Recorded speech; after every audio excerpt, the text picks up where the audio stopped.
There was a man, his name was Barsisa. Barsisa was a devoted worshipper for 70 years in his temple. All he does is worship Allah Azza wa Jal.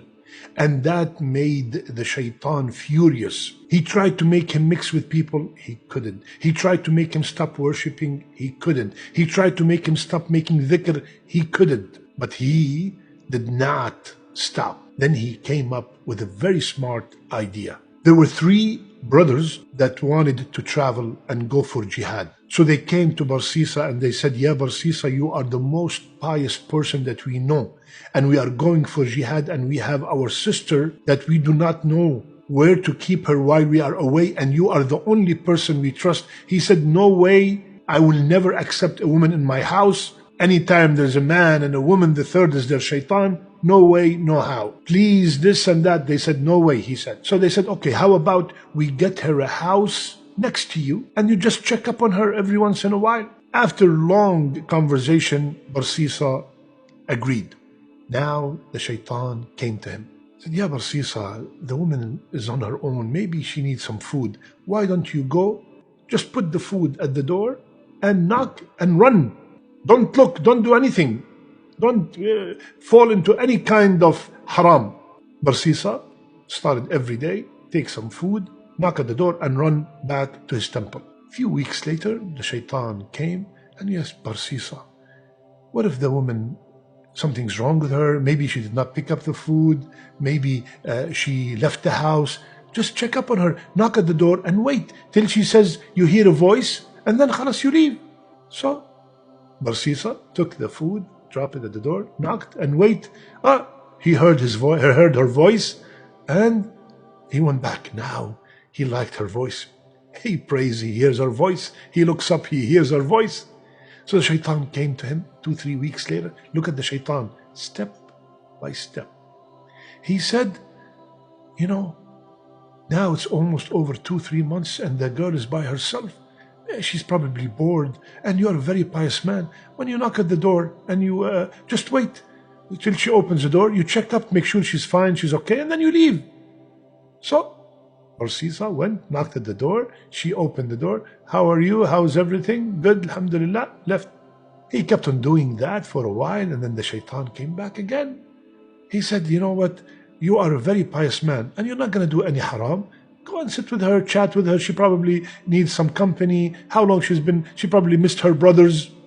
So Barsisa came and she said, "Come in." And now he sits with her again, day 2, 3, 4, 5 days, until one day Barsisa got up and hugged her and kissed her. And astaghfirullah, he came back to his temple. "How did I do that?" Then the shaitan came and whispered, "Oh, now you are a very great worshipper. You've been worshipping for 70 years. What is this sin going to do in your ocean of good deeds?" He continued, and then Barsisa committed the fahisha with that woman. Few months later, the woman came to him and said, "Ya Barsisa, I am pregnant." Barsisa went crazy. The shaitan came to him and said, "What if the brothers come back now and find out what you have done with their sister? So the only solution now, go and kill her and kill her baby." So Barsisa went and killed the woman and killed the baby and buried them. The brothers came back excited. They haven't seen their sister for a long time. "Ya Barsisa, where's our sister?" He started crying. "Your sister got very sick and she died and I buried her." They thanked him and everything and they went. When they went, the shaitan came to every single one of them and told him that this guy is lying.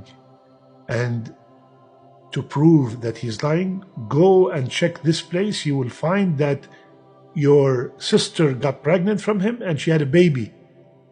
So when they got up and they said, "Oh, we all saw the same dream," they all went to that same place and they found their sister right there buried and the baby next to her. They went and they got Barsisa and he confessed. And they were so furious that they wanted to kill Barsisa. Shaitan came to him and he said, "You know who I am? I'm the one who whispered to you from day one. And now they're going to kill you. And I can save you." So Barsisa said, "How? What should I do?" He said, "Make one sajda for me and I will save you." So Barsisa made sujood to the shaitan, and the brothers killed him. So he died on shirk. After 70 years of strict worship, died on shirk. My beloved brothers and sisters, this is how the shaitan works. Step by step, he comes to the boy and he tells him, look at that girl. First look, and the girl looks back, and then one text, and then one meeting. No, don't meet in private. No, meet in a public library. Everybody can see you. And then maybe one day the library is closed. Let's go to the coffee shop. And we are studying, we're just sharing information. We're not doing anything. And then, one touch of the hand and this, and until something evil takes place.